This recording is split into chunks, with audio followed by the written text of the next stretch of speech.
ओम शांति। 21 अप्रैल 1983 की अव्यक्त वाणी में अव्यक्त बाप दादा ने बताया है, संगम युगी मर्यादाओं पर चलना ही पुरुषोत्तम बनना है। संगम युगी मर्यादाओं पर चलना ही पुरुषोत्तम बनना है।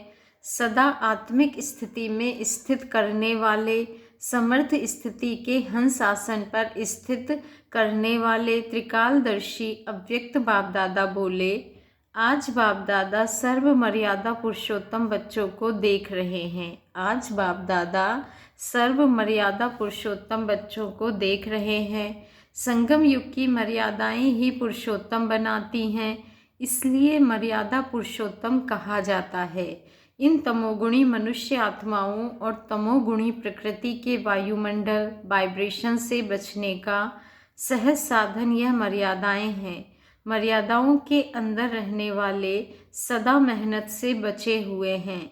मेहनत तब करनी पड़ती है जब मर्यादाओं की लकीर से संकल्प, बोल और कर्म से बाहर निकल आते हैं। मर्यादाएं हर कदम के लिए बाप दादा द्वारा मिली हुई है। उसी प्रमाण पर कदम उठाने से स्वतः ही मर्यादा पुरुषोत्तम बन जाते हैं। अमृत वेले से लेकर रात तक मर्यादा पूर्वक जीवन को अच्छी तरह से जानते हो, उसी प्रमाण चलना यही पुरुषोत्तम बनना है।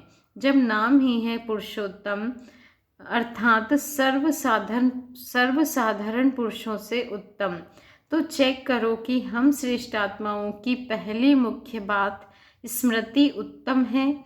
स्मृति उत्तम है तो वृत्ति और दृष्टि स्थिति स्वतः ही श्रेष्ठ है। स्मृति के मर्यादा की लकीर जानते हो।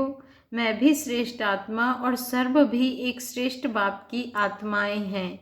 वैरायटी आत्माएं वैरायटी पार्ट बजाने वाली है। यह पहला पार्ट नेचुरल रूप में स्मृति स्वरूप में रहे। देह को देखते भी आत्मा को देखें। यह समर्थ स्मृति हर सेकंड स्वरूप में आए, स्मृति स्वरूप हो जाए। सिर्फ सिमरन में ना हो कि मैं भी आत्मा, यह भी आत्मा, लेकिन मैं भी हूँ ही आत्मा, यह भी है ही आत्मा। इस पहली स्मृति की मर्यादा स्वयं को सदा निर्विघ्न बनाती और औरों को भी इस श्रेष्ठ स्मृति के समर्थपन के वाइब्रेशन फैलाने के निमित्त बन जाते हैं, जिससे और भी निर्विघ्न बन जाते हैं। बाबा कहते हैं, पांडव सेना मिलन मनाने तो आई, लेकिन मिलन के साथ साथ पहली मर्यादा के लकीर का फाउंडेशन स्मृति भव का वरदान भी सदा साथ ले जाना। स्मृति भव ही समर्थ भव है। जो भी कुछ सुना उसका इसेंस क्या ले जाएंगे? इसेंस है स्मृति भव। बाबा कहते हैं इसेंस है स्मृति भव। इसी वरदान को सदा अमृत वेले रिवाइज करना। हर कार्य करने के पहले इस वरदान के समर्थ स्थिति के आसन पर बैठ निर्णय कर व्यर्थ है व समर्थ है, फिर कर्म में आना। कर्म करने के बाद फिर से चेक करो कि कर्म का आदिकाल और अंतकाल तक समर्थ रहा।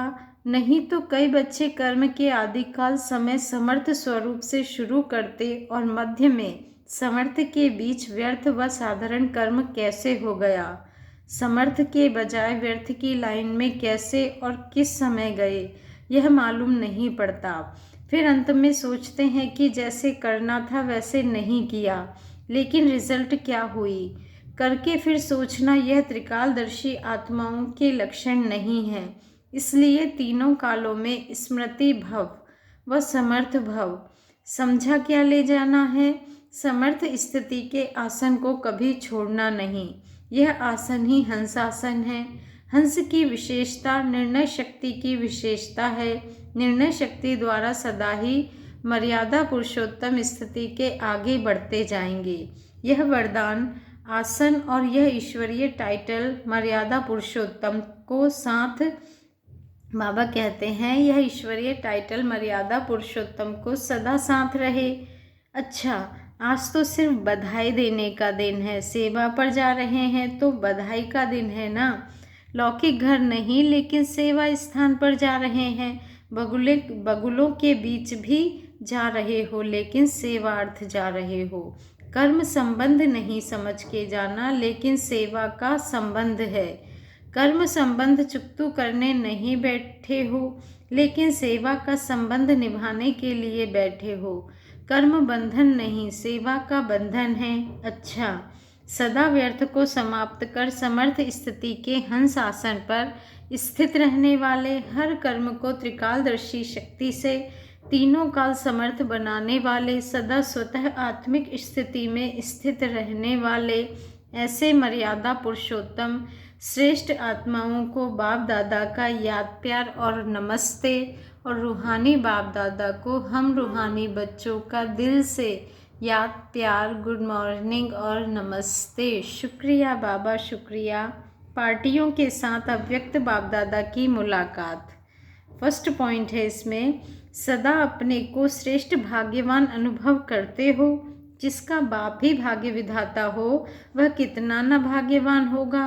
भाग्य विधाता बाप है तो वह बरसे में क्या देगा, जरूर श्रेष्ठ भाग्य ही देगा ना।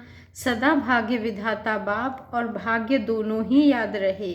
जब अपना श्रेष्ठ भाग्य स्मृति में रहेगा, तब औरों को भी भाग्यवान बनाने का उमंग उत्साह रहेगा, क्योंकि दाता के बच्चे हो। भाग्य विधाता बाप ने ब्रह्मा द्वारा भाग्य बांटा, तो आप ब्राह्मण भी क्या करेंगे। जो ब्रह्मा का काम वह ब्राह्मणों का काम। तो ऐसे भाग्य बांटने वाले वे लोग कपड़ा बांटेंगे, अनाज बांटेंगे, पानी बांटेंगे, लेकिन श्रेष्ठ भाग्य तो भाग्य विधाता के बच्चे ही बांट सकते। तो अब तो भाग्य बांटने वाली श्रेष्ठ भाग्यवान आत्माएं हों। जिसे भाग्य प्राप्त है उसे सब कुछ प्राप्त है। वैसे अगर आज किसी को कपड़ा देंगे तो कल अनाज की कमी पड़ जाएगी, कल अनाज देंगे तो पानी की कमी पड़ जाएगी। एक एक चीज़ कहाँ तक बांटेंगे, उससे तृप्त नहीं हो सकते। लेकिन अगर भाग्य बांटा तो जहाँ भाग्य है वहाँ सब कुछ है। वैसे भी कोई को कुछ प्राप्त हो जाता है तो कहते हैं वाह मेरा भाग्य। जहाँ भाग्य है वहाँ सब प्राप्त है। तो आप सब श्रेष्ठ भाग्य का दान करने वाले हो। ऐसे श्रेष्ठ महादानी, श्रेष्ठ भाग्यवान, यही स्मृति सदा उड़ती कला में ले जाएगी। जहाँ श्रेष्ठ भाग्य की स्मृति होगी वहाँ सर्व प्राप्ति की स्मृति होगी। बाबा ने कहा, इस भाग्य बांटने में फराख दिल बनो। यह अखूट है। जब थोड़ी चीज़ होती है तो उसमें कंजूसी की भावना आ जाती है, लेकिन यह अखूट है, इसलिए बांटते जाओ, सदा देते रहो। एक दिन भी दान देने के सिवाय ना हो। सदा के दानी, सदा बाबा कहते हैं सदा के दानी सारा समय अपना खजाना खुला रखते हैं, 1 घंटा भी दान बंद नहीं करते।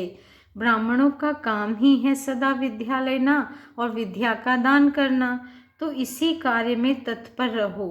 सेकंड पॉइंट है, सदा अपने को संगम युगी हीरे तुल्य आत्माएं अनुभव करते हो। आप सभी सच्चे हीरे हो ना। हीरे की वैल्यू बहुत होती है। आपके ब्राह्मण जीवन की कितनी वैल्यू है, इसीलिए ब्राह्मणों को सदा चोटी पर दिखाते हैं। चोटी अर्थात ऊंचा स्थान। वैसे ऊंचे हैं देवता, लेकिन देवताओं से भी ऊंचे तुम ब्राह्मण हो। ऐसा नशा रहता है, मैं बाप का बाप मेरा, यही ज्ञान है ना। यही एक बात याद रखनी है, सदा मन में यही गीत चलता रहे, जो पाना था वह पा लिया। मुख का गीत तो 1 घंटा भी गाएंगे तो थक जाएंगे, लेकिन यह गीत गाने में थकावट नहीं होती। बाप का बनने से सब कुछ बन जाते हो। डांस करने वाले भी, गीत गाने वाले भी, चित्रकार भी, प्रैक्टिकल अपना फरिश्ते का चित्र बना रहे हो। बुद्धि योग द्वारा कितना अच्छा चित्र बना लेते हो। तो जो कहो वह सब कुछ हो। बड़े ते बड़े बिजनेसमैन भी हो, मिलों के मालिक भी हो, तो सदा अपने इस ऑक्यूपेशन को स्मृति में रखो। कभी खान के मालिक बन जाओ तो कभी आर्टिस्ट बन जाओ, कभी डांस करने वाले बन जाओ।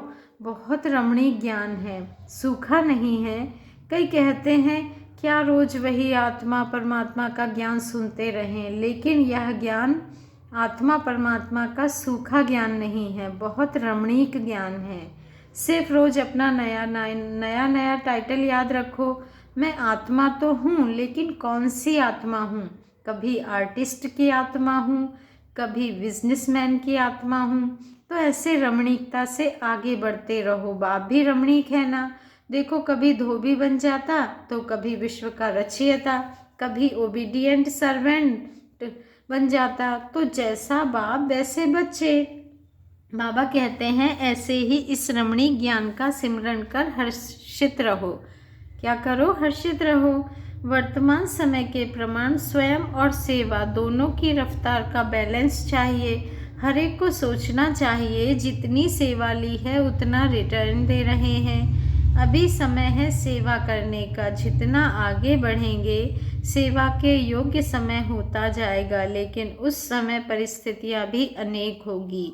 उन परिस्थितियों में सेवा करने के लिए अभी से ही सेवा का अभ्यास चाहिए। उस समय आना जाना भी मुश्किल होगा।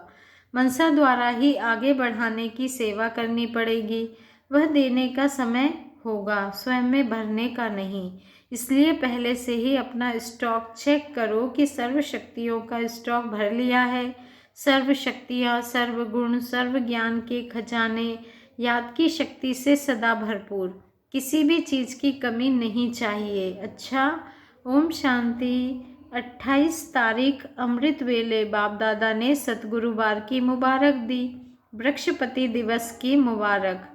वृक्षपति दिवस पर सदा काल के लिए बृहस्पति की दशा कायम रहे, यही सदा स्मृति स्वरूप रहना।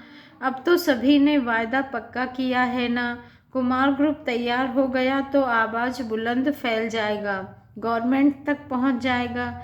लेकिन अविनाशी रहेंगे तो गड़बड़ नहीं करना। उमंग, उत्साह, हिम्मत अच्छी है। जहाँ हिम्मत है वहाँ मदद तो है ही। शक्तियाँ क्या सोच रही हैं? शक्तियों के बिना तो शिव भी नहीं है, शिव नहीं तो शक्तियाँ नहीं, शक्तियाँ नहीं तो शिव भी नहीं। बाप भी भुजाओं के बिना क्या कर सकता? तो पहली भुजाएं कौन? वह रे मैं। अच्छा, ओम शांति। शुक्रिया बाबा, शुक्रिया।